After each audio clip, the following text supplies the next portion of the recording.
Sahel.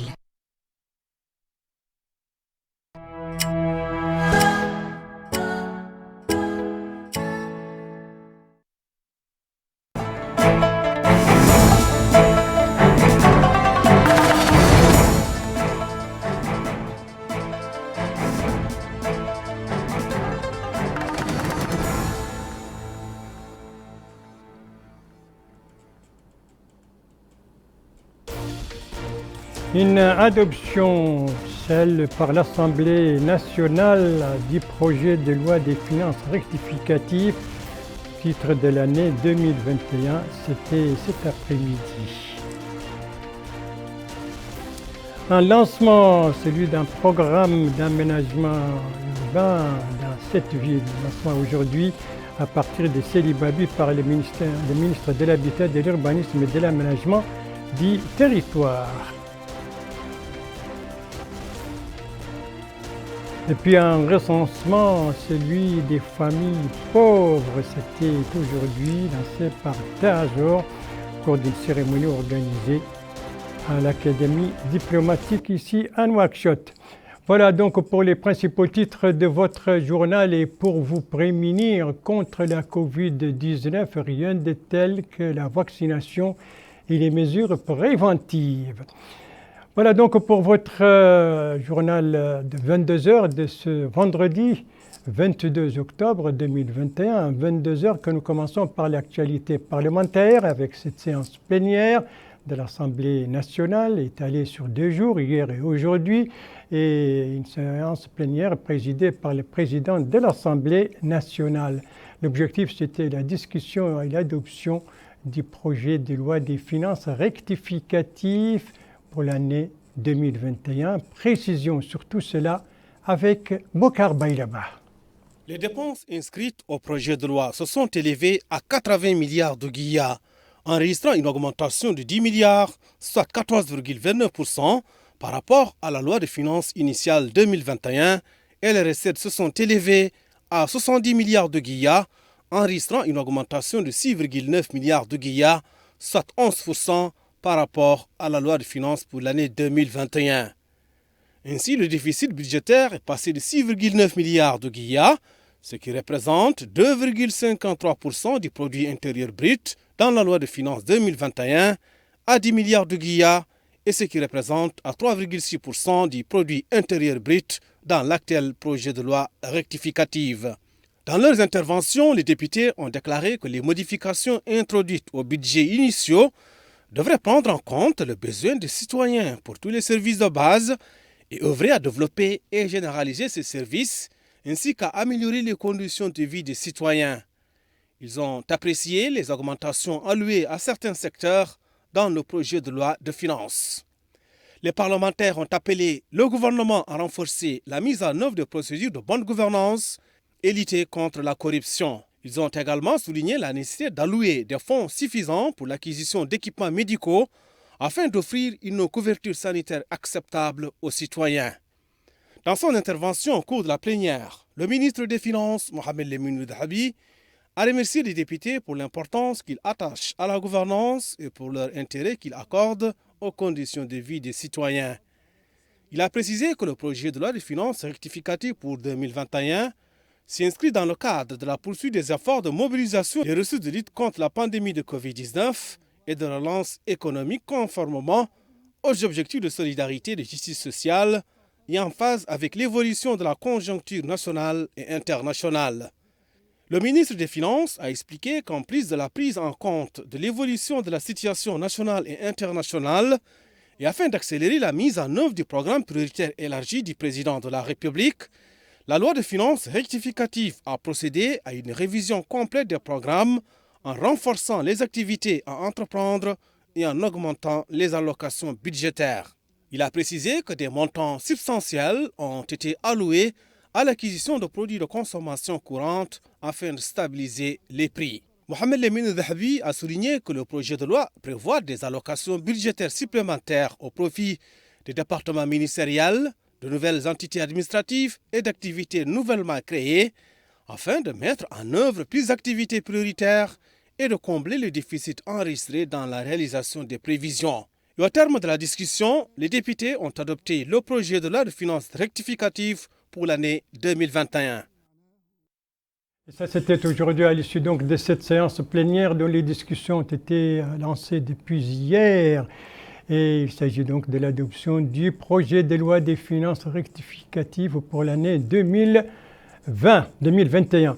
Ici, c'est la diplomatie avec cette cérémonie de décoration organisée au nom du président de la République, M. Mohamed Ould Cheikh El Ghazouani. Cela s'est déroulé au ministère des Affaires étrangères, de la coopération des Mauritaniens de l'extérieur. Donc, c'est le ministre du tutelle a décoré l'ambassadeur d'Algérie de la médaille de commandeur de l'Ordre des Mérites national, une décoration à l'occasion de la fin de la mission du diplomate algérien en Mauritanie.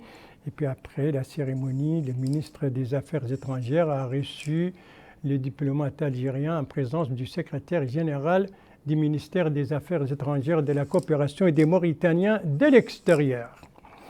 Dans le domaine pédagogique, bien sûr, l'actualité est dominée par ces ateliers régionaux de concertation sur la réforme du système éducatif national. Ces ateliers se poursuivent tant à Nouakchott qu'à l'intérieur du pays.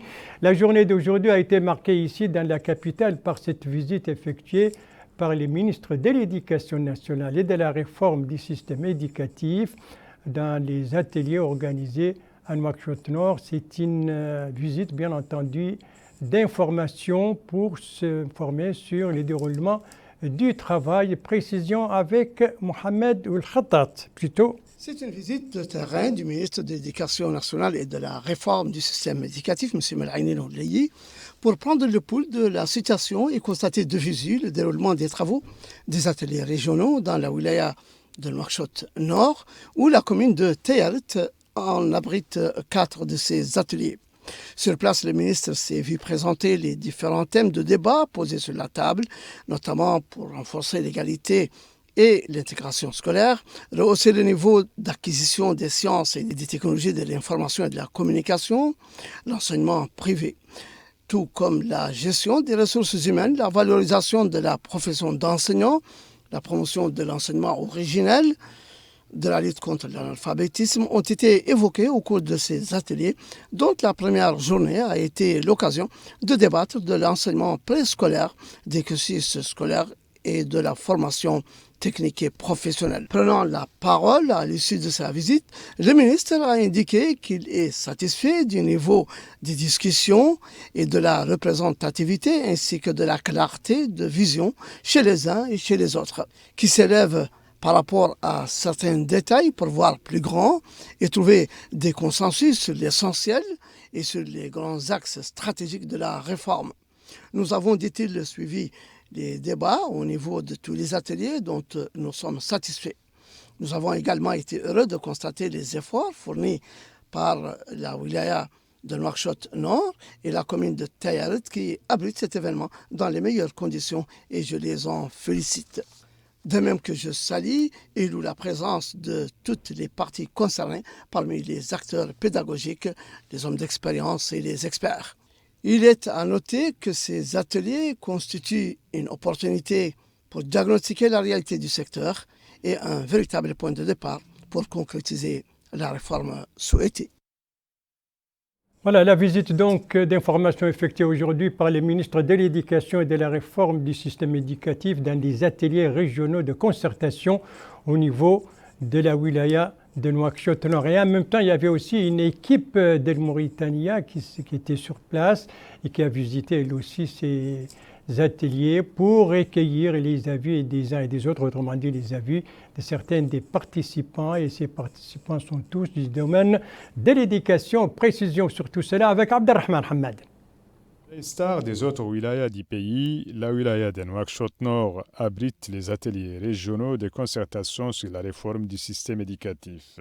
Au cours des 2 premières journées, les organisateurs ont présenté 2 exposés, l'un a porté sur un diagnostic du système éducatif national et l'autre sur les grands axes soumis à la réflexion sur le système éducatif. Nous avons juste débuté hier les activités inhérentes à ce forum, justement pour débattre des sujets qui hantent pratiquement les esprits des uns et des autres et qui sont relatifs à la défaillance inhérente à ce système éducatif. On essaye d'y porter remède et de combler en conséquence tout déficit que nous trouvons intrinsèque à la méthodologie d'enseignement, d'apprentissage, etc. Donc la journée d'hier a été axée essentiellement sur les différentes réformes qui ont été entreprises dans ce pays depuis les années 59 jusqu'à 99. Bon, on a parlé essentiellement des aspects positifs, des aspects négatifs de ces réformes. Bon, des recommandations ont été faites et beaucoup de critiques ont été énoncées sur ces différentes réformes. Pour les syndicalistes de l'enseignement fondamental, toute réforme objective doit prendre en considération l'amélioration des conditions de vie et de travail de l'instituteur. Il est à noter que ces journées de concertation d'une durée de 14 jours dans l'ensemble des wilayas du pays visent à favoriser un débat pédagogique serein et sérieux qui doit aboutir à un consensus national sur les grandes lignes qui doivent conforter l'orientation politique visant à instaurer l'école républicaine. Voilà donc pour Nouakchott. Les wilayas de l'intérieur, elles aussi, sont en activité, ne sont pas en reste. Elles vivent elles aussi à l'ère de ces concertations sur la réforme du système éducatif national. Donc. Et nous allons nous rendre à cette occasion dans 4 de ces capitales régionales, à savoir Kifa, Nema, Attar et Nouadhibou, pour prendre le pouls donc et comment les choses se déroulent là-bas, quels sont les thèmes débattus durant ces 2 premiers jours de ces concertations, tant à Nema qu'à Kifa. Éléments de réponse avec nos correspondants régionaux, dont les correspondances ont été revues en français par Bokar Baïlaba. Les ateliers régionaux de concertation sur la réforme du système éducatif se poursuivent en Assaba, où le wali Mohamed Ahmed Maouloud s'est informé sur le déroulement des travaux à Kifa. D'ailleurs, il a déclaré que les autorités administratives ont déployé une logistique pour faciliter le travail des participants. Il a formulé l'espoir que la réforme du système éducatif se reflètera sur le développement du pays, rappelant que l'éducation est le principal levier pour toutes les sociétés. Les intervenants s'accordent à dire que ces journées de concertation viennent en point nommé, d'autant plus que le système éducatif a besoin d'être relancé pour répondre aux attentes du pays. Certains ont suggéré que la réforme touche l'enseignement préscolaire et ils ont également souligné que la méthode choisie n'est qu'une amorce, car les concertations seront élargies à d'autres acteurs. Au Hotel Sharqi, là aussi, l'heure est aux discussions sur le chemin à emprunter pour réformer le système éducatif. Les intervenants n'ont pas manqué de souligner l'importance de cette réforme. Ils suggèrent que toutes les recommandations ici des travaux seront prises en considération, notamment l'enseignement préscolaire, qui ne devrait pas être le parent pauvre de cette réforme. Pour rappel, la deuxième étape de ces concertations consiste à formuler un rapport national résumant les résultats des ateliers régionaux. Un rapport qui sera soumis aux sessions nationales prévues pour la période du 16 au 20 novembre prochain.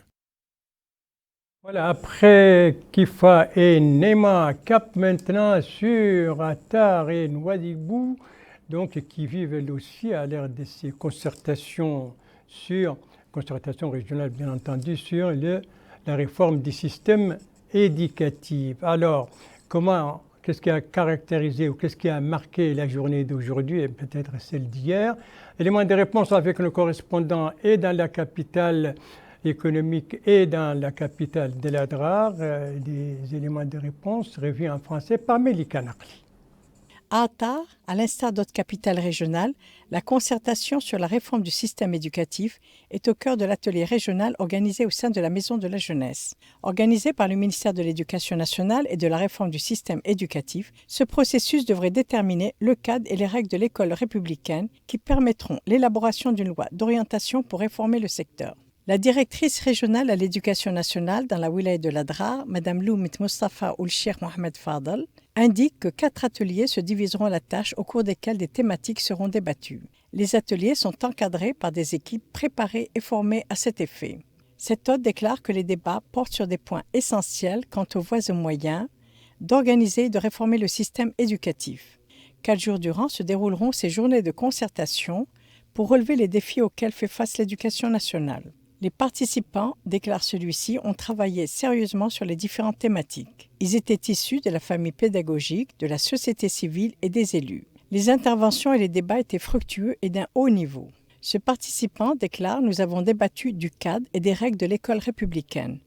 Nous avons mis l'accent sur la valorisation des langues nationales. Les participants ont tiré profit de ce débat fécond », ajoute-t-il.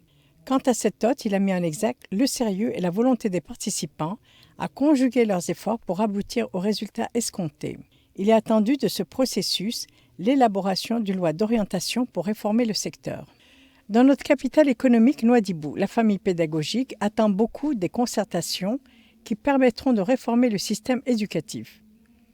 Ce membre du staff pédagogique déclare espérer beaucoup de ces journées de concertation. Nous aimerions qu'elles aboutissent à quelque chose de concret et qu'elles ne restent pas lettre morte. Il ne faut pas oublier, dit-il, que l'enseignant est un pilier essentiel dans l'éducation, d'où l'importance à lui reconnaître la valeur qui est la sienne. Cet autre indique l'importance qu'il y a à jeter des bases solides. Il insiste sur la nécessité de savoir ce que l'on attend de l'éducation, des résultats escomptés, et partant de là, mettre en place une politique de l'éducation réelle pour l'avenir de nos enfants. Nombreux sont les acteurs de l'éducation qui demandent la mise en place d'une infrastructure éducative digne de ce nom afin de dépasser tous les problèmes qui se répercutent sur l'enseignement prodigué à nos enfants. En tant que membre d'associations régionales de parents d'élèves, indique cette dame, nous participons à ces journées de concertation afin qu'au sortir de celles-ci, nous aboutissions à la réforme de l'éducation. Tous les acteurs clés de l'éducation ont participé à l'atelier et nous espérons que nos recommandations seront prises en compte. Le corps enseignant à Nouadhibou a à cœur ces journées de concertation, prélude à des lendemains meilleurs.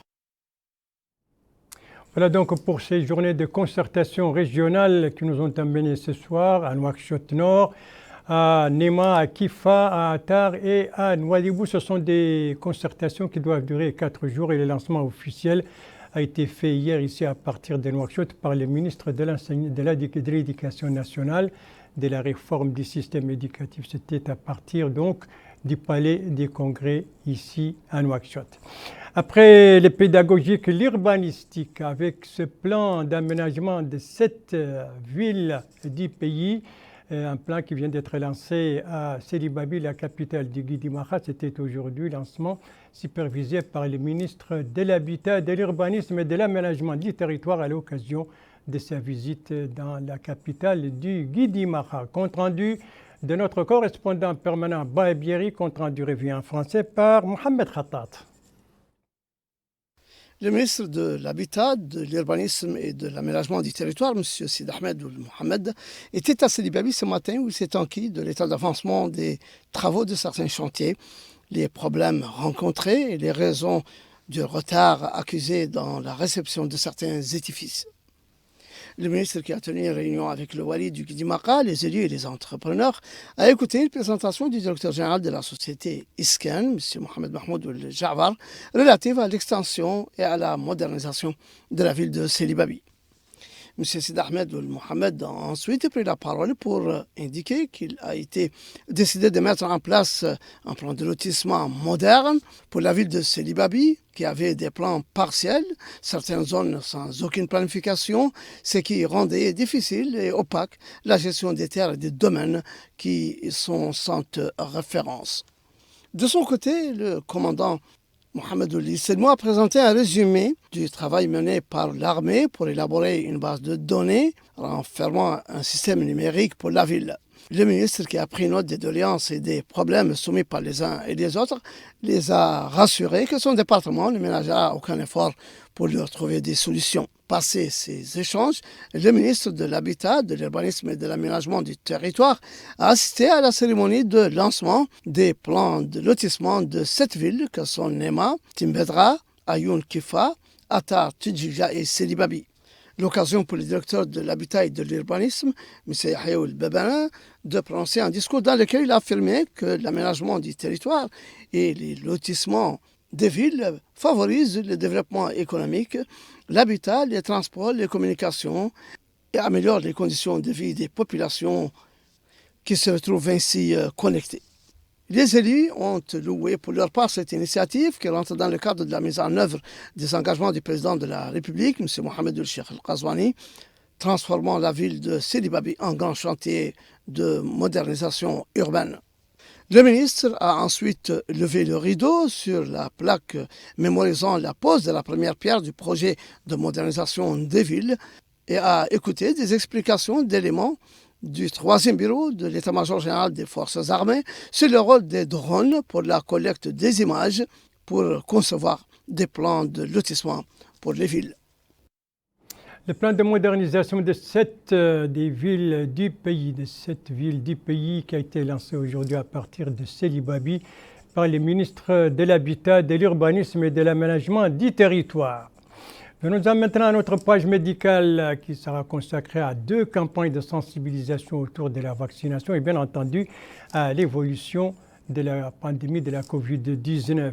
Premier volet de cette page diplomatique donc et première de ces campagnes, c'est celle lancée par le Commissariat aux droits de l'homme, à l'action humanitaire et aux relations avec la société civile. C'était aujourd'hui à partir du centre mère et enfant, centre médical de mère et enfant d'Elmina au Nouakchott Sud, une cérémonie supervisée par le commissaire en personne, compte rendu encore une fois Mohamed El-Khattat. Cette visite s'inscrit dans le cadre de la campagne nationale de vaccination contre le coronavirus. C'est aussi une manière de sensibiliser les citoyens sur l'importance de se prémunir contre le virus, d'autant plus que le vaccin est disponible dans tous les centres de santé.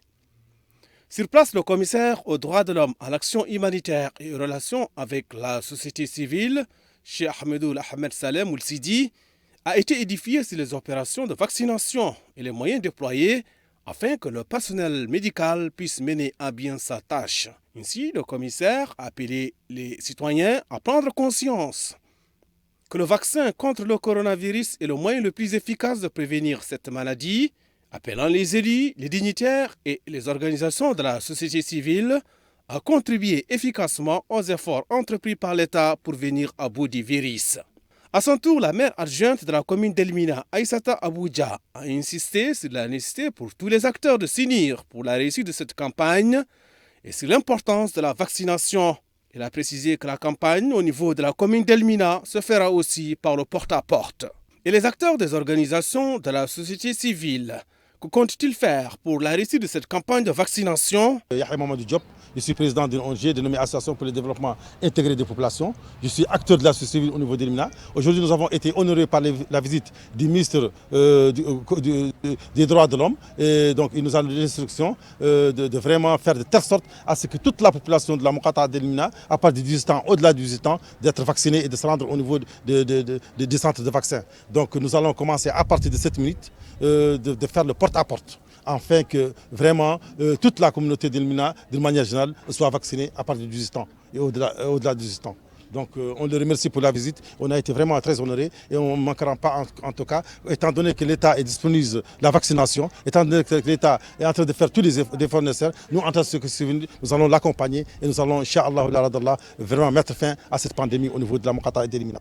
En définitive, les pouvoirs publics ne lésinent pas sur les moyens pour briser définitivement la chaîne de transmission du virus. Et cette campagne en est une parfaite illustration. Et ça, c'était bien le commentaire de Bokar Bayraba qui, lui, a déjà pris ses 2 doses d'AstraZeneca. Et ça, c'était donc le lancement de cette campagne lancée par le Commissariat aux droits de l'homme, à l'action humanitaire et en relation avec la société civile, campagne lancée à partir d'Elmina, Nouakchott Sud. L'autre campagne dont j'ai parlé tout à l'heure, c'est celle entreprise par le Croissant Rouge mauritanien, une campagne elle aussi de sensibilisation sur la vaccination contre la Covid-19. Alors, que vise cette campagne? Qui touchera-t-elle?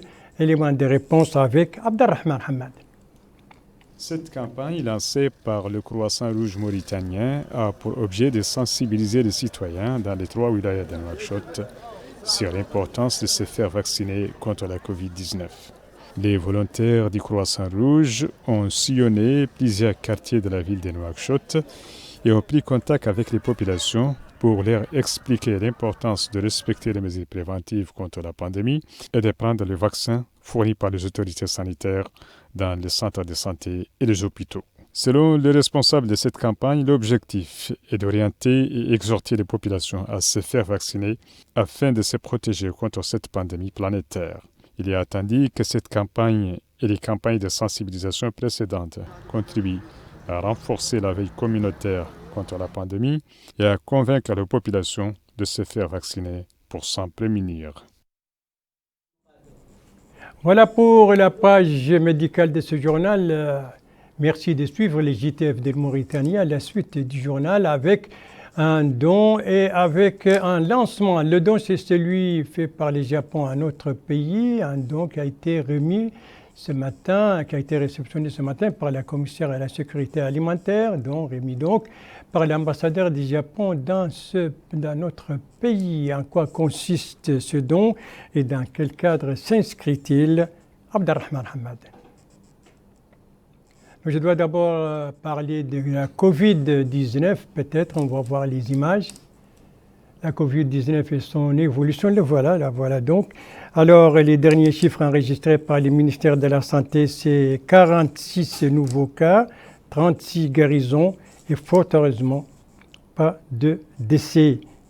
Ce sont les derniers chiffres. Et ici, c'est donc le cumul depuis le début de la pandémie, 36 622 nouveaux cas, dont 35 622 guérisons et 791 décès. Tout cela, c'est depuis le début de la pandémie. Voilà pour les derniers chiffres de la pandémie de la COVID-19 enregistrés par les services compétents du ministère de la Santé. Voilà donc pour la page médicale, nous revenons sur ce don, un don du Japon à notre pays. C'était ce matin, remis par l'ambassadeur et reçu par le commissaire à la sécurité alimentaire. En quoi consiste ce don et dans quel cadre s'inscrit-il? Élément de réponse avec Abdelrahman Hamad. C'est dans le cadre du programme d'assistance alimentaire japonais 2020 au profit de la Mauritanie que s'inscrit cette quantité de plus de 3000 tonnes de riz réceptionnée aujourd'hui par la commissaire à la sécurité alimentaire. Ce don représente un appui aux efforts de notre pays dans le domaine de la sécurité alimentaire et l'amélioration des conditions de vie des populations. Supervisant la réception de cette aide japonaise, la commissaire à la sécurité alimentaire, Mme Fatima Toumetratri, a précisé que le montant de ce don du peuple japonais est estimé à environ 100 millions MRU et servira à améliorer la sécurité alimentaire et à lutter contre la pauvreté conformément à la volonté du président de la République. De son côté, l'ambassadeur japonais, son Excellence Ahara Norio, a indiqué que cette aide a été remise dans le cadre de l'assistance alimentaire qui est une aide non remboursable signée le 25 août 2020 d'un montant de 3 millions yens, soit environ 100 millions MRI. Le fonds de contrepartie obtenu par la vente du riz permet au gouvernement mauritanien, par le biais du CSA, de continuer à mettre en œuvre plusieurs programmes d'appui et de distribution de vivres aux populations vulnérables en situation d'urgence, ainsi que la mise en œuvre des micro-projets à l'intérieur du pays, entre autres. Voilà pour donc cette cérémonie de remise d'un don du Japon à notre pays. C'était ce matin. Autre cérémonie qui s'est déroulée également aujourd'hui à Nouakchott, mais cette fois dans l'Académie diplomatique. Il s'agit de la cérémonie de lancement d'un nouveau recensement des familles pauvres organisé par la délégation générale Tazor et le délégué général, c'est lui qui a supervisé donc cette opération de lancement, compte rendu Mohamed El-Khattat. Il s'agit d'une opération de dénombrement des ménages pauvres dans les 3 wilayas de Nouakchott visant à recenser toutes les données sociales et économiques relatives aux familles pauvres. Un recensement piloté par la délégation générale à la solidarité nationale et à la lutte contre l'exclusion Tazor qui a mobilisé plus de 300 personnes dont des superviseurs, des observateurs et des agents recenseurs pour dénombrer les familles pauvres vivant à Nouakchott en les classifiant suivant le degré de leur pauvreté selon des critères déterminés par la Direction générale du registre social et du système d'information. Selon le délégué général à la solidarité nationale et à la lutte contre l'exclusion Tazor, M. Mohamed Mahmoud El Bouassriye, Ce recensement marque le début du parcours du registre social au niveau de Nouakchott, qui représente la dernière étape de l'enregistrement des familles pauvres et nécessiteuses sur l'ensemble du territoire national. Il a précisé qu'au vu de l'importance absolue des approches ciblées dans l'orientation des programmes de développement en général et des programmes de protection sociale et de lutte contre la pauvreté en particulier, la délégation générale a cherché en amont à développer un système d'information intégré qui permettrait une description précise de la situation sociale et des conditions économiques de la population ciblée et identifier les priorités de développement pour les régions fragiles du pays. Le registre social, souligne le délégué général à la solidarité nationale et à la lutte contre l'exclusion, est le noyau solide de ce système car il est le seul moyen d'identifier les bénéficiaires des programmes mis en œuvre dans le cadre du Plan national de solidarité et de lutte contre les exclusions, qui incarne l'un des axes les plus importants de la vision de développement du président de la République, Mohamed Ould Cheikh Al-Qazouani. De même que la transparence et l'exhaustivité du registre social est une préoccupation constante des pouvoirs publics, car l'objectif premier reste la classification précise de la situation de toutes les familles ciblées dans les différents programmes de prise en charge et de protection sociale. Il a rappelé que ce processus qui est lancé aujourd'hui en Nouakchott représente la deuxième application de la nouvelle méthodologie après sa mise en œuvre réussie dans la capitale économique Nouadhibou il y a quelques mois. Il est à noter que ce recensement cible 200 000 familles, dont 150 000 ménages pauvres et 50 000 vulnérables au choc dans les 3 wilayas de Nouakchott, qui a été réparti en 700 points de dénombrement. Le lancement de cette opération de dénombrement des ménages à Nouakchott s'est déroulé en présence du ministre de l'Intérieur et de la Décentralisation, M. Mohamed Salim Ould Mazouk, des 3 walis de Nouakchott, des maires des communes et d'un certain nombre de représentants des partenaires au développement. L'atelier a été marqué par une présentation du registre social faite par son directeur général, M. Ahmed Salim Ould Boudd, dans laquelle il a présenté un briefing technique sur le registre social en tant qu'outil permettant à l'État d'orienter l'aide sociale vers les familles les plus pauvres de manière efficace et efficiente. M. Ahmed Salim Ould Boudd a rappelé qu'il s'agit d'une nouvelle méthodologie basée sur le recensement général pour éviter d'omettre des familles. Et c'est pourquoi, dit-il, toutes les communes ont été réparties en zones qui seront toutes recensées avant d'être classées selon leur degré de pauvreté. Il convient de préciser enfin que cette opération va durer 45 jours.